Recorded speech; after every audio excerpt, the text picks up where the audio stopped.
حدثنا محمد بن بشار حدثنا غندر قال حدثنا شعبة عن معاوية بن قرة عن أنس عن النبي صلى الله عليه وسلم أنه قال اللهم لا عيش إلا عيش الآخرة فأصلح الأنصار والمهاجرة. حدثني أحمد بن المقدام أنه قال حدثنا الفضيل بن سليمان أنه قال حدثنا أبو حازم أنه قال حدثنا سهل بن سعد الساعدي أنه قال كنا مع رسول الله صلى الله عليه وسلم في الخندق وهو يحفر ونحن ننقل التراب وبصر بنا فقال اللهم لا عيش إلا عيش الآخرة فاغفر للأنصار والمهاجرة. تابعه سهل بن سعد عن النبي صلی اللہ علیہ وسلم مثله. لفظ ہے یحفر اور بصر بنا. چلیں جی، حدیث پہلی جو ہے وہاں پہ امام بخاری کہتے ہیں حدثنا محمد بن بشار، کہ ہمیں یہ حدیث بیان کی ہے محمد بن بشار نے، اور یہ بندار کے لقب سے مشہور ہیں. ان کا لقب ہے بندار. اور وہ کہتے ہیں حدثنا غندر، ہمیں یہ حدیث بیان کی غندر نے، اور غندر لقب ہے، راوی کا نام کیا ہے محمد بن جعفر. اور وہ کہتے ہیں ہمیں حدیث بیان کی شعبہ نے، شعبہ بن حجاج الواسطی، اور وہ حدیث روایت کر رہے ہیں معاویہ بن قرہ المزنی سے، اور وہ حدیث روایت کر رہے ہیں کس سے؟ انس ابن مالک سے. انس ابن مالک نبی علیہ الصلوۃ والسلام کی خدمت کرتے رہے، اور ایک عرصہ تک آپ کی خدمت کرنے کا ان کو موقع ملا. اور یہاں پہ دیکھیں جی کتنے واسطے ہیں، یہاں پہ کتنے؟ 5 ہیں. یہاں پہ 5 ہیں. تو انس ابن مالک کیا کہتے ہیں؟ کہتے ہیں کہ نبی علیہ الصلوۃ والسلام نے فرمایا اللہم لا عیش الا عیش الآخرہ، اے اللہ نہیں کوئی زندگی مگر آخرت کی زندگی. فاصلح الانصار والمہاجرہ، اے اللہ تو انصاریوں کی بھی اصلاح کر دے اور مہاجروں کی بھی اصلاح کر دے. دوسری حدیث بھی پڑھ لیتے ہیں پھر گفتگو کرتے ہیں ایک ساتھ. دوسری حدیث میں امام بخاری کہتے ہیں کہ مجھے یہ حدیث بتائی احمد بن مقدام العجلی نے، اور وہ کہتے ہیں ہمیں حدیث بتائی فضیل بن سلیمان النمیری نے، النمیری. اور وہ کہتے ہیں ہمیں حدیث بتائی ابو حازم نے. ابو حازم کا نام کیا ہے؟ سلمہ بن دینار. ابو حازم تو ان کی کنیت ہوئی نا، تو نام کیا ہے؟ سلمہ بن دینار. اور وہ کہتے ہیں حدثنا سہل بن سعد الساعدی، کہ ہمیں حدیث بیان کی تھی سہل بن سعد الساعدی نے. یہاں پہ دیکھیں کتنے واسطے ہو گئے؟ 4 ہیں. اوپر 5 تھے اور یہاں پہ 4 ہو گئے.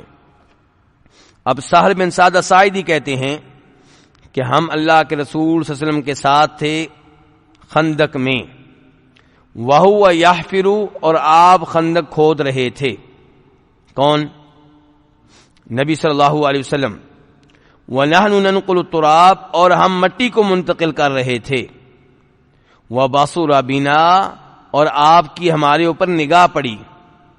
فقال، تو آپ نے کہا اے اللہ نہیں کوئی زندگی مگر آخرت کی زندگی. فاغفر للانصار والمہاجرہ، اے اللہ تو معاف کر دے انصاریوں کو بھی اور مہاجرین کو بھی. 2 حدیثیں ایک جیسی. دونوں حدیثوں کو پڑھنے سے ہمیں پتہ چلا کہ نبی علیہ الصلوۃ والسلام نے یہ الفاظ کب کہے تھے. ہاں جی، کب کہے تھے؟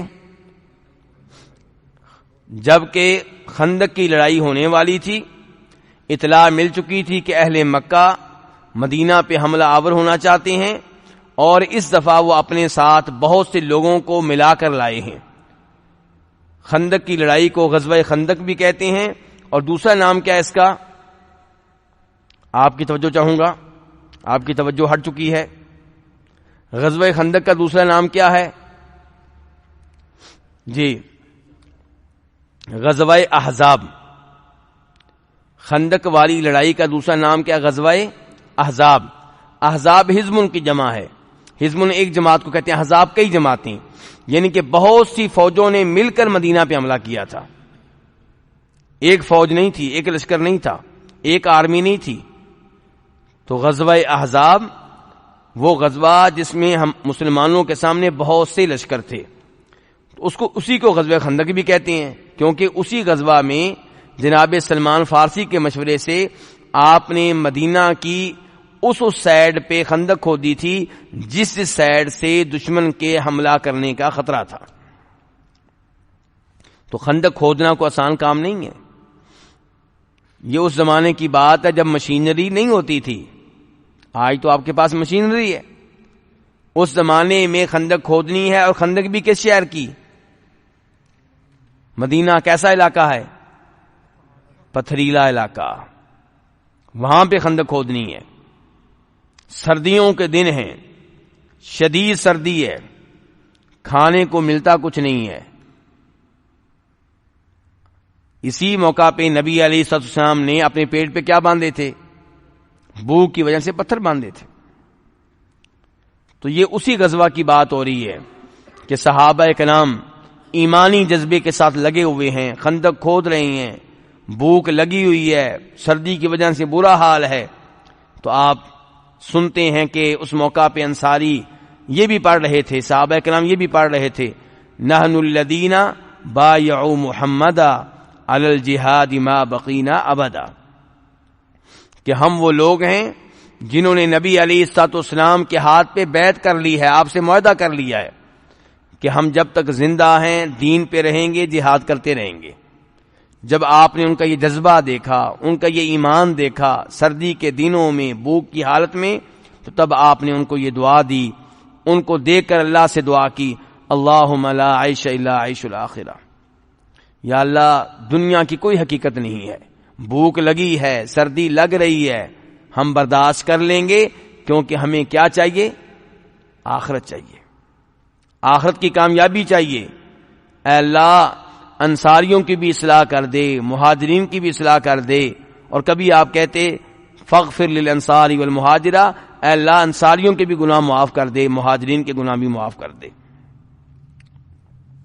اس حدیث کا